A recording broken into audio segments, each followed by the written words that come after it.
Free CNA Practice Test Virginia.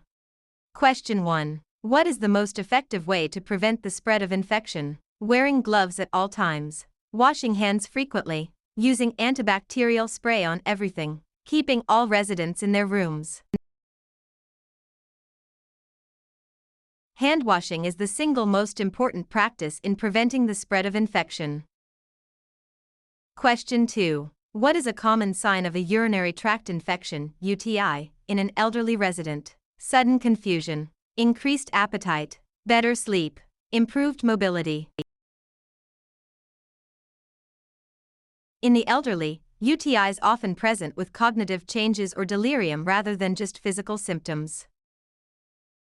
Question 3. A resident with Alzheimer's disease is wandering the halls. What should the CNA do? Lock the resident in their room. Tell the resident they are being naughty. Gently redirect the resident to a safe area or activity. Tie the resident to a chair. Redirection is a safe and effective technique for managing wandering behavior in dementia patients. Question 4. When measuring a resident's blood pressure, the first sound heard is the diastolic pressure, pulse pressure, systolic pressure, mean pressure. The systolic pressure is the top number and represents the pressure when the heart contracts. Question 5. What is sundowning? Increased confusion and agitation in the evening hours, sleeping all day and staying up all night, a skin condition caused by the sun, the resident feeling better at the end of the day. Sundowning is a phenomenon where confusion and behavioral problems worsen as daylight fades. Question 6. Which of the following should be reported to the nurse immediately during a bed bath? The resident is tired. A new red area on the resident's tailbone. The resident wants to wear a blue shirt. The resident is talkative. New skin breakdown or redness over a bony prominence is a sign of a potential pressure ulcer and must be reported immediately. Question 7. A resident's tray has a full glass of water, but the resident is on NPO status. What does this mean? Nothing by mouth. Next patient only. Needs physical observation. Nutrition per oral. NPO stands for nil per OS, meaning nothing by mouth. No food or water should be given. Question 8. A resident is choking and cannot speak or breathe. What should the CNA do? Perform the Heimlich maneuver, abdominal thrusts. Offer the resident a glass of water. Wait for the nurse to arrive. Hit the resident on the back.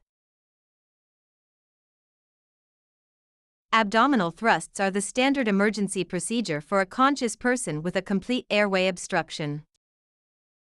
Question 9. Which document describes the tasks a CNA is legally allowed to perform? The resident's care plan, the CNA's job application, the state's scope of practice, the facility's menu. The scope of practice defines the legal limits and responsibilities of the CNA role in that state. Question 10. If a resident is in a vest restraint, how often must they be checked? Every 15 minutes, every hour, every 2 hours, once per shift. Residents in restraints must be monitored at least every 15 minutes to ensure safety and circulation. Question 11. When dressing a resident with a weak right arm, which arm should be dressed first? The left arm, the right arm, both arms at the same time. It doesn't matter. When dressing, always start with the weak or affected side first. Dress affected/weak. Question 12. A resident is nearing the end of life. What is the CNA's primary role? To encourage the resident to eat a large meal, to provide comfort and emotional support, to discuss medical treatments with the family, to ignore the resident since they are dying. Palliative care focuses on comfort, dignity, and support for both the resident and their family. Question 13. If a CNA sees another staff member hitting a resident, what is the first action to take? Call the police immediately. Stop the abuse and ensure the resident is safe. Report it at the end of the shift. Ignore it if it doesn't happen again. Safety is the priority. The CNA must intervene to stop the abuse immediately.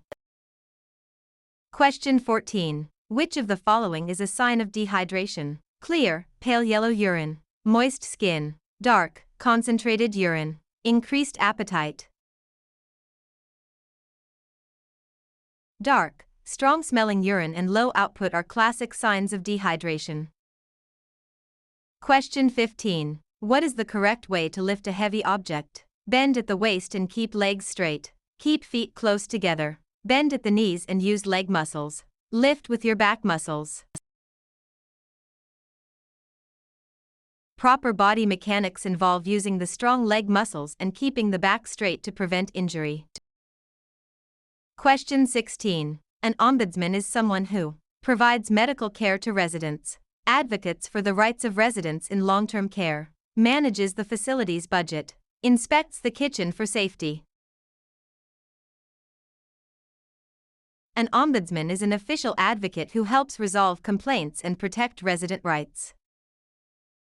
Question 17. Which pulse site is most commonly used for taking a routine pulse? Carotid, radial, brachial, apical. The radial pulse, at the wrist, is the most common site for measuring heart rate in adults. Question 18. When should standard precautions be used? Only for residents with known infections. Only when the resident is coughing. For every resident at all times. Only when the nurse tells you to. Standard precautions are designed for use with all patients to reduce the risk of transmission of pathogens. Question 19. Which of the following is an example of objective data? The resident says they have a headache. The resident's blood pressure is 120/80. The resident feels nauseous. The resident is worried about their family. Objective data is observable and measurable information, such as vital signs.